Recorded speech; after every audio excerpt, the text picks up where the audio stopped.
Black Dahlia, Part 3. By the spring of 1947, Short's murder had become a cold case with few new leads.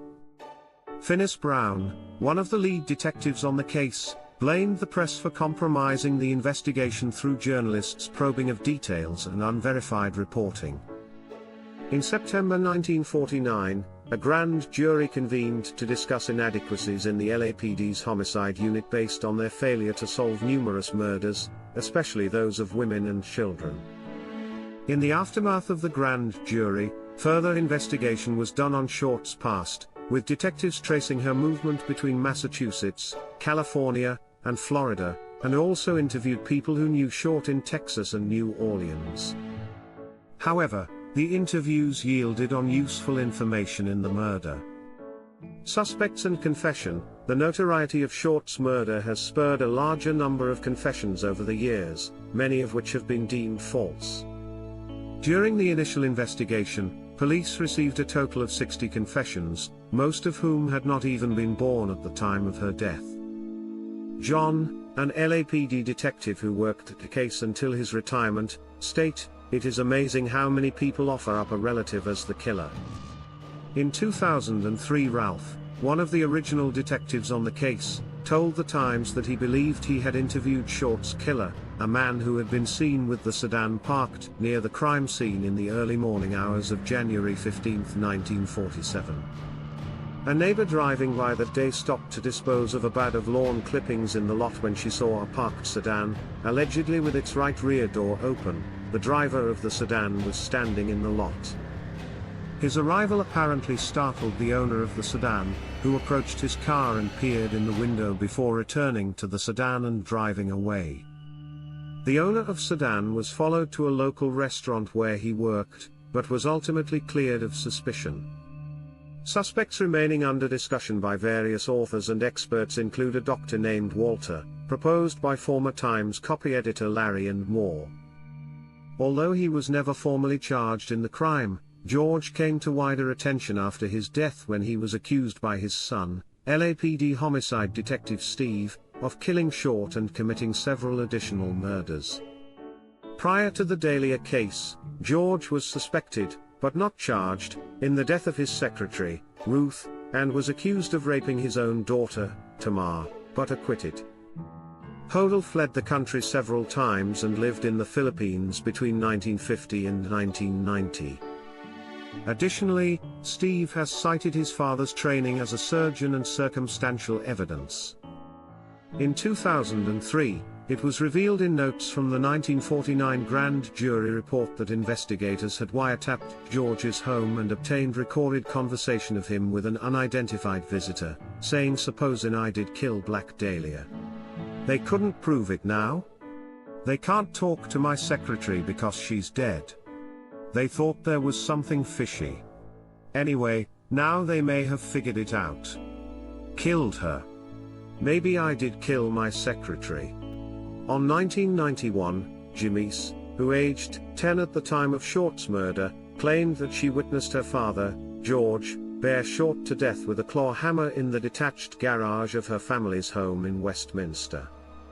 She also published a book titled, Daddy Was the Black Dahlia Killer in 1995, in which she made additional claims that her father sexually abused her. The book was condemned as trash by Knowlton's stepsister, Jolene, who stated, "She believed it, but it wasn't reality. I know, because I lived with her father for 16 years. Additionally, St. John told The Times that Knowlton's claims were not consistent with the facts of the case.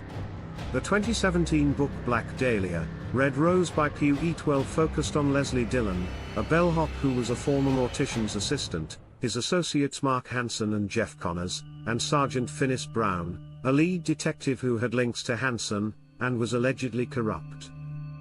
Eatwell posits that Short was murdered because she knew too much about the men's involvement in a scheme for robbing hotels.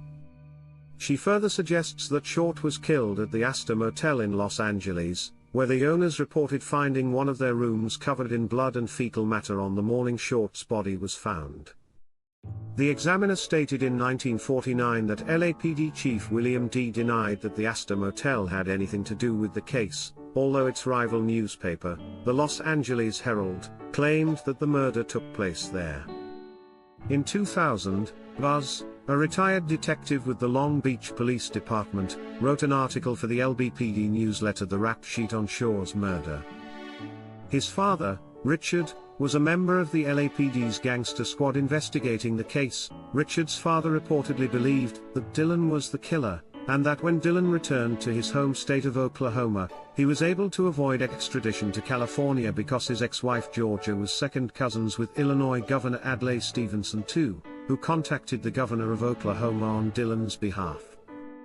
Williams' article claimed that Dylan sued the LAPD for $3 million, but that the suit was dropped. Harnish disputes this, stating that Dylan was cleared by police after an exhaustive investigation and that the district attorney's files positively placed him in San Francisco when Short was killed. Harnish claims that 3 was no LAPD cover-up, and that Dylan did in fact receive a financial settlement from the city of Los Angeles, but has not produced concrete evidence to prove this. Theories and potentially related crimes. Police search for remains in the Cleveland torso murders, 1936. Some journalists and law enforcement have speculated a connection between the Cleveland crimes and Short's murder. Several crime authors, as well as police detective Peter, have suspected a link between the Short murder and the Cleveland torso murders, which took place in Cleveland, Ohio, between 1934 and 1938.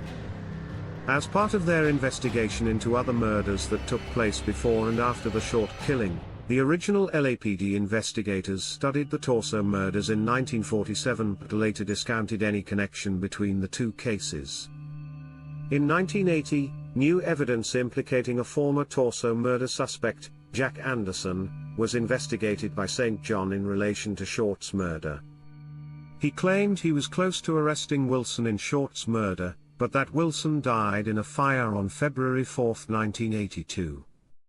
The possible connection to the torso murders received renewed media attention when it was profiled on the NBC series Unsolved Mysteries in 1992, in which Elliot suggested Ness knew the identity of the killer responsible for both cases. Crime authors such as Steve and William have suggested a link between the Short murder and the 1946 murder and dismemberment of 6-year-old Suzanne in Chicago, Illinois.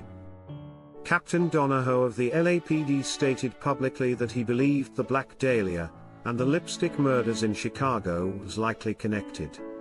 Among the evidence cited is the fact that Short's body was found on Norton Avenue, 3 blocks west of Degnan, Degnan being the LSD name of the girl from Chicago. There were also striking similarities between the handwriting on the Degnan ransom note and that of the Black Dahlia Avenger. Both texts used a combination of capitals and small letters. Both notes contain a similar misshapen letter P and have one word that matches exactly. Convicted serial killer William Herons served life in prison for Degnan's murder. Initially arrested at age 17 for breaking into a residence close to that of Degnan, Herons claimed he was tortured by police, forced to confess and made a scapegoat for the murder. After being taken from the medical infirmary at the Dixon Correctional Center for health problem, Herons died at the University of Illinois Medical Center on March 29, 2012, at age 83. Between 1943 and 1949, over a dozen unsolved murders occurred in Los Angeles which involved the sexual mutilation of young attractive women. Authorities suspected at the time that they could have been the work of a single unidentified serial killer. In 1949, a Los Angeles County grand jury was tasked with investigating the failure on the part of law enforcement to solve the cases. As a result, further investigation was done on the homicides, although none of them were solved. On July 27, 1943, the son of a greenskeeper discovered the nude body of 41-year-old Aura Murray lying on the ground near the parking lot of the Fox Hill Golf Course. Murray had been severely beaten about her face and body, and the autopsy determined that her cause of death was due to constriction of the larynx by strangulation. John Gilmore's 1994 book Severed, The True Story of the Black Dahlia Murder, suggests a possible connection between Short's murder and that of 20-year-old Georgette. At 11 a.m., on October 12, 1944, Bauerdorf's maid and a janitor arrived to clean her apartment in West Hollywood, where they found her body face down in her bathtub. Gimore suggested that Short's employment at the Hollywood canteen, where Bauerdorf also worked as a hostess, could be a potential connection between the two women. However, the claim that Short ever worked at the Hollywood canteen has been disputed by other sources, such as the retired Times copy editor Larry Harnish. The murder of 44-year-old Jean Nettie French on February 10, 1947, was also considered by the media and detectives as possibly being related to Short's killing. French's body was discovered in West Los Angeles on Grand View Boulevard, nude and badly beaten. Written on her stomach in lipstick was what appeared to say "Fuck you BD," and the letters text below.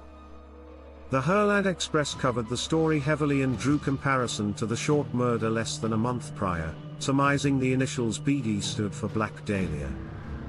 According to the historian John Lewis, however, the scrawling actually read PD, ostensibly standing for Police Department. On March 12, 1947, the nude body of 43-year-old Evelyn Winters was found at 12:10 a.m. in a vacant lot of an abandoned rail yard in Norwalk, California, along the Los Angeles River. Winters had been bludgeoned and strangled to death.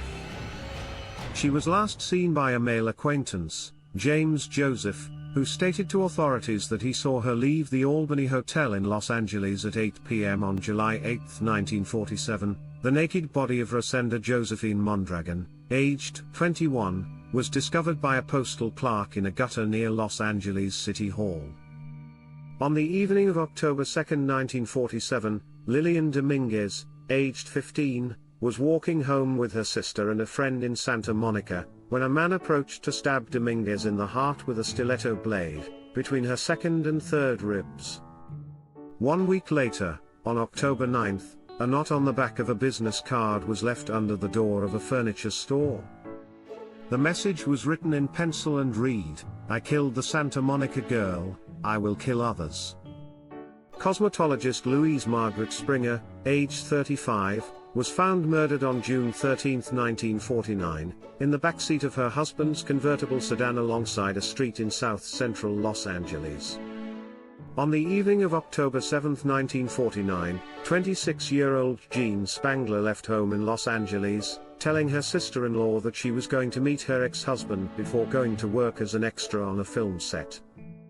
She was later seen alive at a grocery store several blocks from her home at approximately 6 p.m. 2 days later. Spangler's tattered purse was discovered in a remote area of Griffith Park, approximately 8.9 kilometers from her home. Inside was a letter addressed to a Kirk, which mentioned seeing a doctor.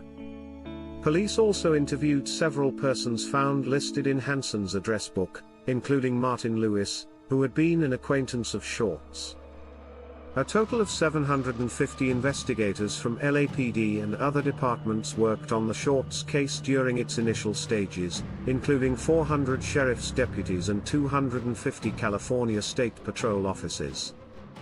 Various locations were searched for potential evidence, including storm drains throughout Los Angeles, abandoned structures and various sites along the Los Angeles River, but the search yielded no further evidence.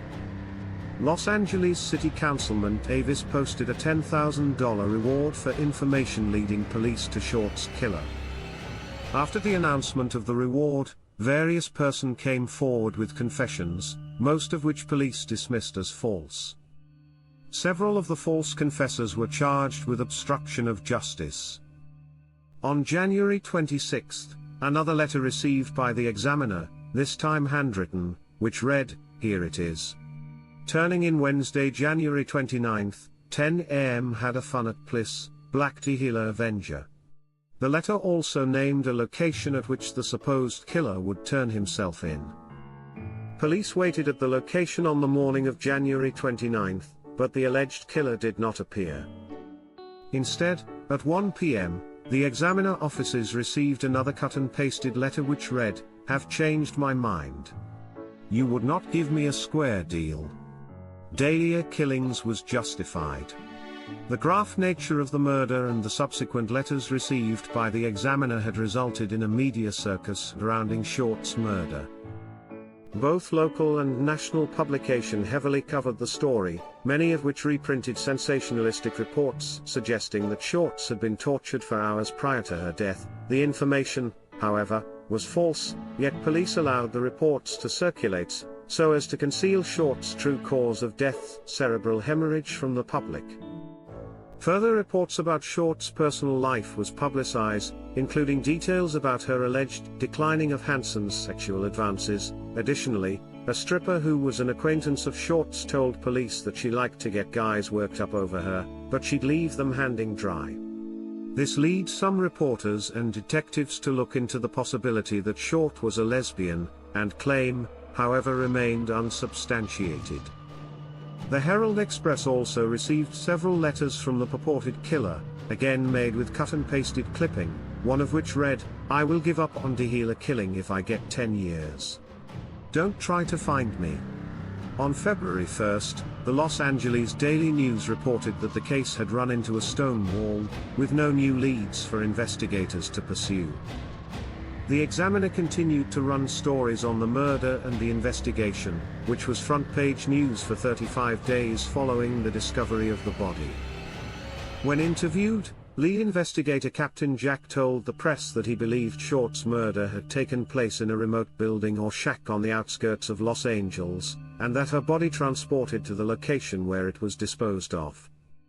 Based on the precise cuts and dissection of Short's body, the LAPD looked into the possibility that the murder had been a surgeon, doctor, or someone with medical knowledge. In mid-February 1947, the LAPD served a warrant to the University of South California Medical School, which was located near the site where the body had been discovered, requesting a complete list of the program's students. The university agreed to long as the students' identities remained private. Background checks were conducted but yielded no results.